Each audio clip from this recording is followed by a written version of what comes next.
young people are the future. And in my time where I was sort of, I guess, growing up and had the dream of wanting to become a doctor, I didn't necessarily have somebody hold my hand and say, do XYZ. I didn't necessarily have a mentor in place to, I guess, open doors for me, or for me to reach the position that, of becoming a doctor. And my why, or my mission, I would say, is to ensure that young people are able to reach their full potential.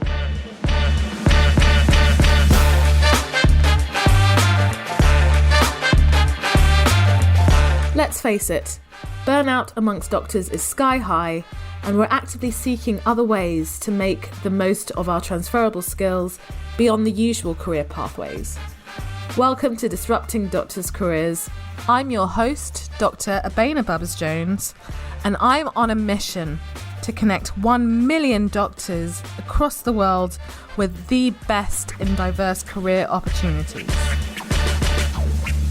Welcome to Disrupting Doctors' Careers. I'm your host, Dr. Abena Babbas-Jones, and today we are going to be talking about your influence as a doctor. And we have an incredible guest here today who I spotted and then subsequently stalked on LinkedIn. Actually, LinkedIn is one of the places where I spend most of my time these days. But I'm always fascinated to see how doctors have leveraged their profile as a doctor to do really amazing things, not only in the UK, but globally, so global influence.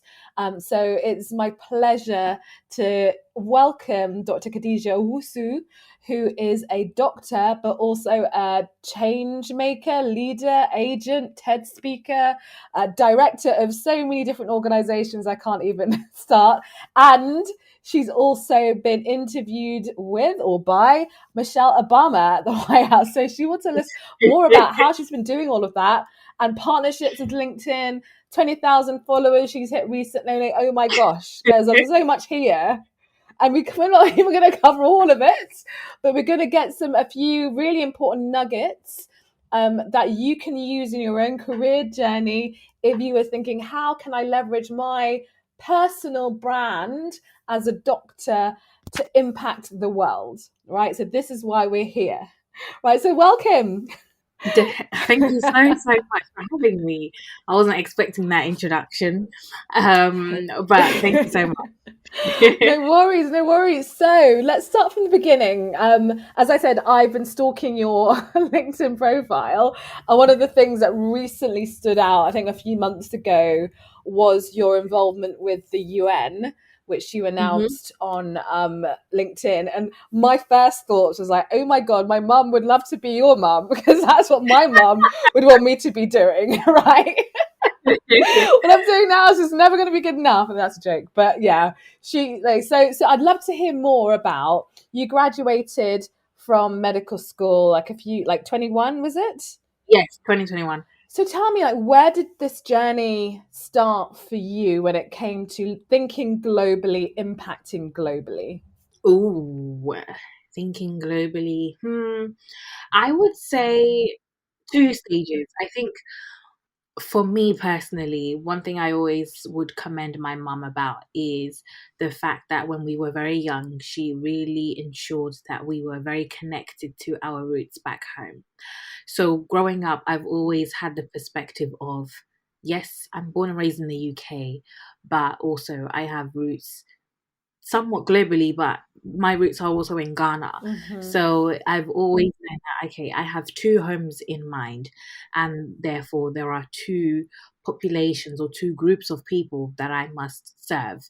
And so having that connection growing up and always wanting to go back home and just loving being back home in Ghana, it always was in the back of my mind that, okay, in the future, when I grow up, this is what I want to do for people back home. So I progressed through getting into medical school because not just having the natural love for science and maths, but I have a younger brother, the one after me, who has sickle cell anemia. So growing up in that particular environment where you are back and forth, on top of being in a single parent household, lower socioeconomic backgrounds, there are a lot of, I guess, challenges in place that you must overcome. And that also really fueled my drive into wanting to actually become a doctor and helping others as we do so through Melanin Medics. But I think my full on move for wanting to, I guess, reach a wider audience or having that global impact would definitely be as soon as I finished medical school. Mm-hmm. So at that point, Melanin Medics was around, I want to say, 3, almost 4 years old. So tell us a bit more And about we have Melanin been, Medics for the purposes of the audience. yeah. Like, what is its purpose? Yeah, so exactly. So for those who don't know, Melanin Medics is a UK registered charity whereby our aims are essentially to diversify medicine, widen career aspirations, as well as aid career progression. And we do this through three main networks. So we have our aspiring medics, so any young African and Caribbean student that wants to apply to study medicine and become a doctor, that is of one particular network we serve. We also have our medical students and doctors that we also serve, and we serve them through a variety of means through our mentorship programs, events, networking, various speaking opportunities, and we also work very closely with the BMA and GMC on some of the issues that affect our populations, for example, with health inequalities, but also EDI within higher education. That's And equality, diversity, and inclusion. Yeah. yeah, exactly. Mm-hmm. And so you were saying more about how your thoughts kind of moved to global impact and Yeah. how it started with Melanin Medics and beyond. Yeah, so Melanin Medics, we started when I was halfway through medical school, so around my third year, and things really picked up for us. I would say exponentially when COVID happened, and then the Black Lives Matter movement coincided with it, and people were really starting to, I guess, understand or realize that there are a lot of issues that affect our population, and so we were able to get more support as well as advise, with the British Medical Association, General Medical Council on some of the issues that really affect us. And we're now at a point where Melanin Medics is doing quite well, thank God. We're seeing more and more of us getting into medical school, but our current focus is ensuring that we stay, Mm-hmm. ensuring that once you do get in, ensuring that once you do start working, you are well looked after and not having to face the Mm. many challenges that exist currently. So how But did again, this position and how did Melanin Medics lead to? I mean, obviously you're still doing it, but your brand yeah, profile as it's grown over the last few years. yeah. So Melanin Medics, I would say, exposed me or the team to a lot of opportunities whereby we were in a way forced or had to put ourselves out there Yeah. because we were somewhat seen as we are the representatives of the black medic within the NHS or the black medical student in a medical school. So that encouraged us to become more vocal, build the confidence and speaking in some of these issues. And naturally, I throughout secondary school, I was somebody that was more drawn towards leadership positions. I was always that person that would speak up on behalf of others who were afraid to. So Melanin Medics really reignited that fire within me, and then it's led. I guess it catapulted me into exploring other avenues that I felt quite passionate about. I would then sort of work with a few other organizations, and maybe also like on some EDI panels, working on a few EDI areas projects, which then I think towards the end of medical school, yeah, final year was the point where I think, okay, well, I'm actually really starting to see myself as an individual, um, and growing that personal brand was when it really started to kick in, whereby I was sort of then having to receive speaking engagements, but Mm-hmm. then also LinkedIn came about and just me posting on my journey and some of the things that I would get up to. Yeah, so let And me just jump in there. I mean, what you're saying is incredible, and I will get to the other parts of your journey. But LinkedIn is one of those places that we at Medic Footprints we emphasize. It's really important for doctors, especially if they're looking to progress in alternative careers, particularly in industry. It's the place you really need to be to yep, network and build relationships on that platform. And as you know, when it's Yeah. like your first time, there's a massive amount of overwhelm when you get there, right? Because you're like, where do I get started? And actually, for a lot of people who have been using the platform for a long time, you know that at least 60 to 70% of people on the platform don't do anything. They just consume, they don't create. So I think it's really interesting that you had the courage, and I use courage kind of actually quite warmly, to start posting about your journey, your wins and your fails Mm. and all that stuff. So can you tell me any insights that you have into what that was like on the journey, just posting on a regular basis about what you were doing and what worked, Yeah. what didn't work, and how you got to 20,000, which was very recently, and congratulations on Thank that. you. Thank you very much.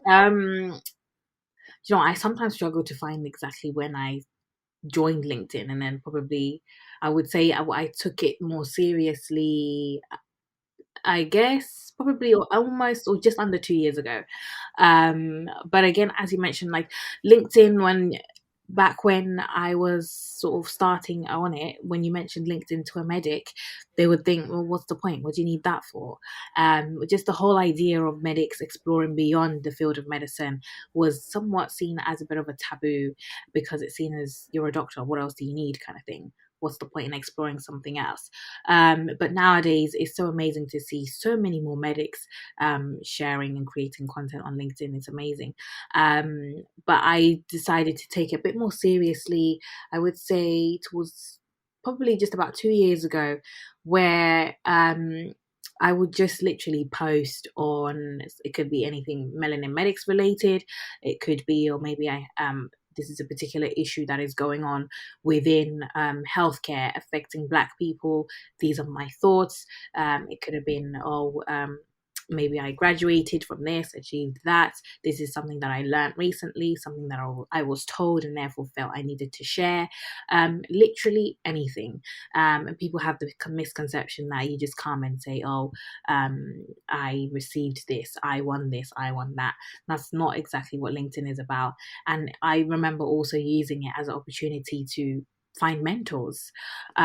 Send that message. You will find so many influential but also really key individuals that you can easily reach out to, and next thing you know, they're your next mentor, or they're providing you with that next opportunity, or they're putting you in touch with somebody else. So it's an amazing platform to build really good genuine connections. So I'm always advocating for LinkedIn, and just posting, I would say, regularly here and there. I don't necessarily put a gun to my head to make sure I always post, but What's regularly. regular for you at the moment, or what did regular look like in the last few years? It really fluctuates. So I would say around the start, where I took it seriously, maybe a couple times a month, Okay, not and that much. then Okay. not that much. However, when I was able to work with LinkedIn on the Mm. program, that was a test. So that was 3 times a week you had to post. So tell me more about this, because obviously, I mean, again, for people that don't know you or don't know about this program, Yeah, LinkedIn were running a creators program, I think about 6 months ago, was yeah, it now? And this is aimed at, I guess, people like yourself, to really help you to leverage your thought leadership and your reach. So, I mean, what were the key things that you yeah. learned from that program? Yeah, definitely. So, how I even got to know about the program. So, I have a LinkedIn creator manager, a lovely woman called Priscilla, and she introduced me to the program and was like, "Yeah, why not submit some sort of proposal of a particular content idea that you will be focusing on?" So I did, and Sorry, how thankfully did you even managed. get a LinkedIn creator manager? How did that even happen? She randomly messaged me, actually. Ah, okay. So she found you. So clearly, something you Yeah. were doing really caught her eye in the first place. Fantastic. Yeah, she So, randomly messaged me. We jumped on a call, and that was that. mhm. Um, so then submitted the idea for the program. Thankfully, got selected, and amongst quite a few other creators, and literally they selected creators from various audience sizes, which I really commend LinkedIn on. Not just selecting those who had X amount of followers, but a wide range from small to large of creators. And the program consisted of sort of some mentoring sessions from some key individuals, talks from some of the LinkedIn team. We got to network with a few of the other creators. But again, we had to, of course, create content on the idea that we proposed.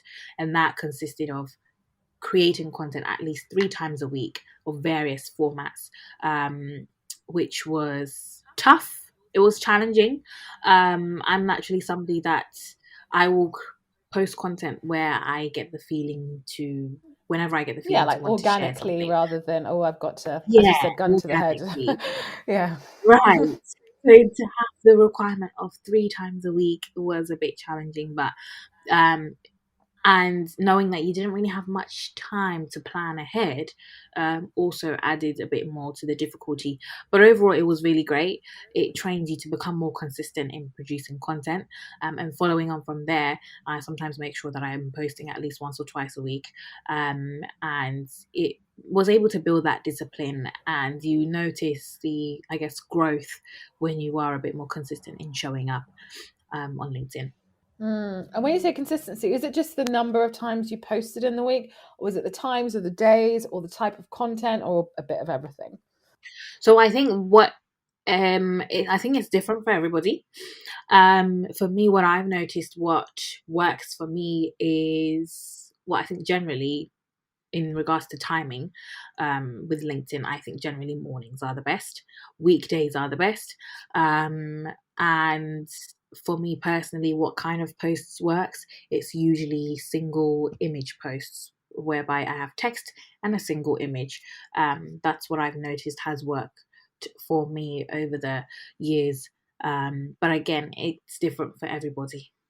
Brilliant. Would you say LinkedIn opened doors? I mean, as I said, you have a variety, a huge amount of accolades, which everyone can go and look on her LinkedIn profile for all those accolades.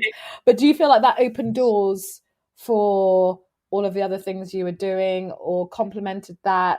Like, for example, how did you end up with Michelle Obama? That's a simple question. Okay, yeah. So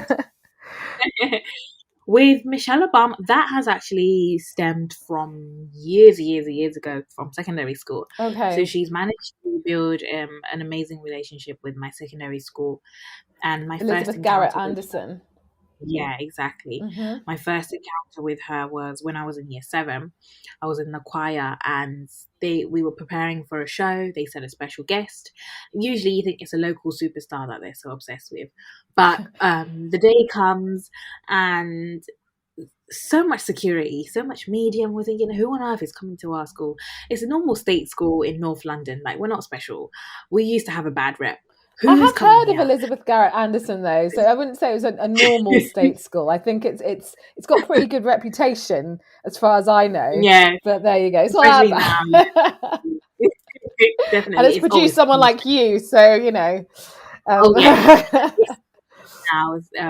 But before, especially, I think before I even went there, um, it wasn't amazing. However, now it's done a complete 360. But lo and behold, Michelle Obama walks across the stage, and she delivers an amazing speech. And bear in mind, I think I was probably like 12 or 13, and this was when they were first elected, in 2008. Fast forward 4 years later, she's had some interactions with the school, and then I'm in year 10 now. She's requesting for about 10 girls to come to DC, spend about a week there, visit her in the White House a few times, engage with some other phenomenal women in leadership positions, and give us that one on one advice, intimate conversations, which was a life changing trip, which I always refer to as, although I wasn't as mature in my mindset, I think I used that, looking back at that moment is very key in relation to, the drive that I have even to this day, whereby it's like, well, if Michelle Obama has told you you can do it, then what excuse do you have, kind of thing. And again, since then she's maintained that relationship. When she would come back here and there, she was supposed to come back for her book tour, I want to say 2021, I think it was. But COVID, so we did a virtual interview with Penguin, the publishers. Right. And I believe, was it last about 2 months ago, she wrote me a letter, um, which was very sweet. So yeah. I mean, I think that's wonderful. And yeah, I think it's really interesting how that has stemmed from a longer term relationships. It's Yeah. one of the points that I would try and remind our community about is that actually a lot of the referrals are going to come from people in your existing network. Don't forget about that. Because obviously Mm, LinkedIn is a great way to reach out and grow your network, but your existing network is yeah. just as valuable, even though it might not seem like it on the surface, but you'd be surprised as to how far you can Mhm. get just from telling people this is what I'm looking to do, this is what I'm interested in, do you know anybody, and getting that referral. Yeah. So with regards Oh yeah. to being a doctor in particular, outside of the typical, you still are practicing? Yeah, I'm an F2. Oh, so you are practicing F2 on top of everything else that you do. I think award goes to the doctor, even just the doctor who has the most things going on with them. And like people say to me, "You've got a lot going on." No, you have a lot going on, Khadija. That is impressive. How do you balance and juggle everything? Because you also traveling, and how do you get time off from your F2? Like, how has that been for you? It's been, it fluctuates. It's Mm-hmm. been challenging, um, because I am still full time. Oh. Um, So it has been a bit challenging. I've been able to find ways to work around things. Yeah. Um, I was just in Ghana for 3.5 weeks and came back last week. But again, being able to have that time off, it was a mixture of, some annual leave days, some days that Just being in lieu that I creative, had. isn't it? It's just being creative with all Really, that. it Yeah. is.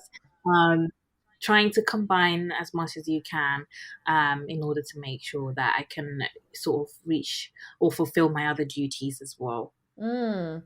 And so if you had to because one of the things we talk about again in Medic Footprints, we're running a Doctors in Industry incubator for doctors who want to move to industry faster, is really about clarifying your Mhm. brand or clarifying who you are so that you can get referred to the right kind of people and grow your influence through word of mouth marketing.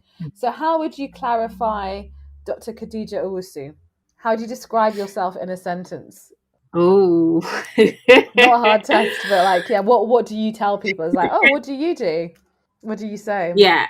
So usually, what I would say is, well, I am a British Ghanaian doctor currently practicing in the UK.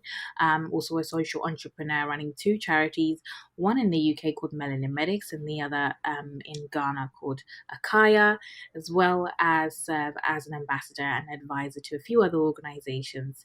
And I'm also an international speaker. And what is your mission? And what your big why? My mission, oh, my why. Yeah, Oh, my why, if I'm to really simplify it, is to just help people, but people, really narrowing it down, is young people. right. Why is that important to you? I think that's very important to me because, as cliche as it sounds, young people are the future. And in my time where I was sort of, I guess, growing up and had the dream of wanting to become a doctor, I didn't necessarily have somebody hold my hand and say, do XYZ. I didn't necessarily have a mentor in place to, I guess, open doors for me, or for me to reach the position that, of becoming a doctor. And my why, or my mission, I would say, is to ensure that young people are able to reach their full potential with all the help that they can get. If somebody has been able to do so, it is your duty to also make sure that you reach out and help those behind you so that they can also become where you are, if not exceed who you are as a person. Fantastic, fantastic. So, for doctors who are listening today, they're looking at working purposefully on growing their personal brand and influencing on an international scale. Do you have any nuggets of Mhm. advice for them on how they can get started in doing that? Yep, definitely. I think, well, major advice would be to get started straight away. Don't hold yourself back. A lot of the time we think, well, we need to have so many things in Things in place place, in yeah. order to we get started, but it's it's how we started with Melanin Medics. We were about five of us that came together alongside Alamede, who initially started it as a blog, and we just simply went to schools to show up and say, well, there are black medical students that exist, there are black doctors that exist. With Akaya, I simply went into on a whim. I still don't know how I had the confidence. Flew to Ghana, went into a school, delivered a workshop, and donated some items. Simply just starting with what you have, and you will continue to progress and grow. So, whether it be showing up online in order to build some sort of presence, at the start you might be thinking, well, nobody's engaging with my content or anything like that. But as long as you are showing up, eventually you will start to pick up and build engagement. We all started from somewhere. So it's very important that you keep going. Another thing is to always try your best to remain authentic in whatever you are producing content wise. Just being yourself, because the moment you try not to be yourself, sometimes it will become a chore, and people are always able to clock on to when you are not an authentic person. You will not be able to build your audience or your community. And another thing will be to try your best to remain consistent in building your audience, and also engage with other people. Don't just produce, but also engage with other people, build your network, and think outside the box that medicine traditionally puts us in. I think that those are all really, really great points. Especially, well, actually, all of it. Get started today is probably the most important point. I know that people are probably listening to this going, oh, once I've got my website done and my XYZ done and I have more No, time, then I I'll start literally thinking released about my it. website last. Sorry, say that again. Yes, I mean, Mm, you don't necessarily need to have a website and everything ready. So, I mean, I only released my website last September, but I had been producing content on LinkedIn prior to that. It's not mm-hmm, necessarily have XYZ in place, then go. It's mm. start. Would you advise? I mean, by the way, I love your pictures. If you look up Khadija Owusu, she's got some banging pictures on there. I have to say, like in her in like lab, not lab coat, sorry, in her scrubs as well in her work stuff. She just is remarkable and fascinating and just stunning, right? Thank you. So I want to ask you, like, how do you end up, like, would you say, like, to invest in getting some professional photos done, especially if you are growing your brand? And yeah, like, like, tell me more about your Yeah. thinking behind Do you that. know what? Do you know what? Most, if not all, my professional photographs have, I don't want to say been by accident, or they have just, it wasn't for the purpose of I'm getting pictures for content, if you get me. So the pictures that I have in my scrubs were like an end of med school, fun thing to do with friends that ended up being, Yeah. helpful with, yeah. My current headshot was from a shoot that I did in Ghana. That was just a fun thing to do with a friend. Some other shots that I've had done in Ghana on this trip.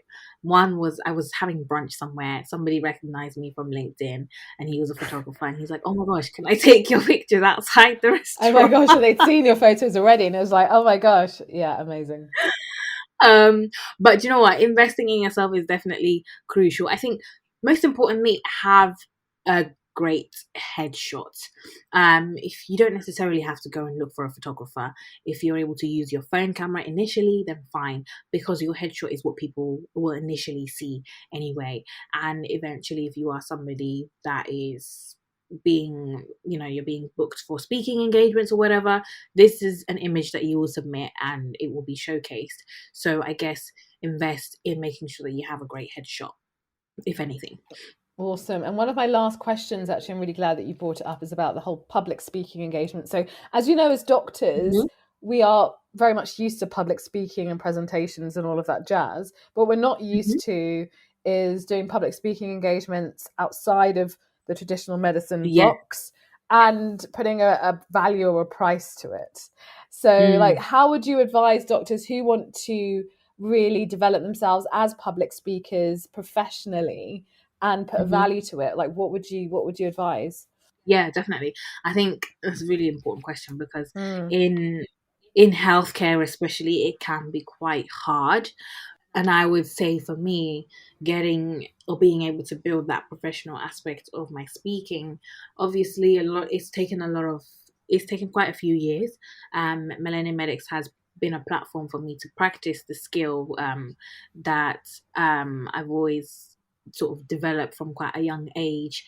But transitioning into professionally being able to um, earn from it is quite a journey and quite a progression, I would say. Um, Once you reach a stage whereby you think, okay, well, you've certainly honed in on your craft and you realize that, okay, well, the time and effort that you put in, surely you should be appreciated for it. And in that case, what I usually do is, what I would advise is, whereby you are asked to speak, there is no harm in asking, okay, well, what is your speaker fee, or what budget do you have in relation to hiring a speaker? And if that fits within what you had in mind, then absolutely, by all means, go for it. But it doesn't necessarily go on to say whereby if somebody says they aren't able to pay you, that means it's an automatic no. Sometimes you have to look at the other things. Well, will it get you more exposure? Will it be an environment where you'll be challenged to speak on something that you've never really spoken on about. mm-hmm. um and of course, if you think it's not worth your time, then by all means say no. I've had cases where I say no. Or what I sometimes do is, there are a lot of young people in my network, especially within melanomedics, that are looking to practice the skill. So what I would say is, unfortunately, I can't. However, I'm Yeah. happy to pass it on to a team member to represent us on our behalf. Yeah, I've done a lot of um referrals on that yes. basis, and it feels good actually, Yeah, giving other people opportunity on it's that stage. true. And, they're It's just as great, if not better, than some of them. So, exactly yeah. very true. But I think what I would say is, never shy away from Mm. saying how much you think or you believe you should be earning, or never shy away from asking, is this a paid speaking engagement? I think those are really, really excellent points. And I just want to thank you so much for your time, Khadija, as an F2 and everything else that you are, and the amazing influence that you have created and continuing to grow throughout the world in such an amazingly wonderful social impact way. So thank you so much for everything you're doing. And what's next for you? Ooh, what's next? When people ask me what's next, my first thing is, I want to get done with F2. Oh gosh, yeah. Because I was going to say, I um, mean, obviously F2 is after F2, it's like you're kind of off, and you've got options. I mean, you've got options now, but you've got yeah, like a sabbatical there waiting for you if you want it. yes, So, yes. do you have an intention to finish a training pathway and become a consultant GP, whatever, or are you like, actually, I'm going to take a break from that and really focus on all of my charitable activities and giving back to young people, etc., etc.? What's your thoughts? Yeah. Currently, my thoughts are definitely F3, Yeah. question mark F4, but using that time to, I mean, I just launched Akaya, so a lot of the focus now has been on Akaya. So we've got quite some exciting stuff coming up towards the end of the year. Also, Millennium Medics, we are quite busy actually the next few months. There's quite a few events. So for those listening, please do keep a lookout on our social media. We have a few conferences and events coming up. Also, what else? Eventually, I will reach GP training after F3 or F4. But my passions lie within, or my interests lie within global health. So I'm doing my MPH part time. So hopefully, after a bit of GP years, find myself full time in a, I guess, non NGO role. Brilliant. Well, thank you so much for your time, Khadija. And I'm sure that people can find you online on your website, Khadija Owusu, or on LinkedIn. Yep, exactly. Thank you so much for Brilliant. having me. Well, thank you. Thank you. It's been a pleasure.